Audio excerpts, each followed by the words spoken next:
He said, me and her. It wasn't easy, but Jennifer Kraft says she worked hard to earn her nursing degree 30 years ago as a single mother with a 2.5-year-old daughter.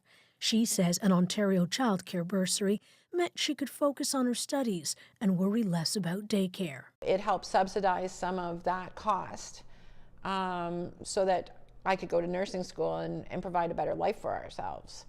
But Kraft recently found herself battling a collection agency that was demanding she produce child care receipts from decades ago or pay the $1,245 back.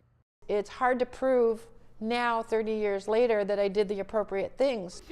Kraft says she submitted the original receipts and the daycare her daughter attended no longer exists, leading her and her family to wonder, what's the statute of limitations?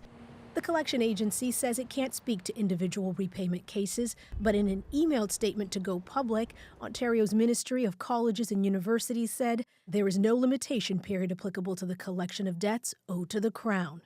This expert says in Kraft's case, that's simply unreasonable.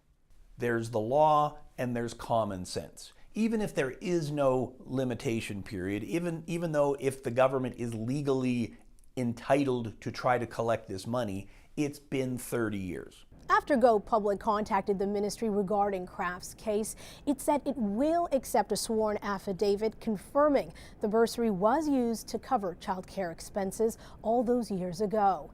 Kraft is thankful, but she worries she's not alone in facing such a historic debt. In my college, there was a lot of nurses that were in the same boat that I was, that were single parents or low-income people that were trying to better their lives.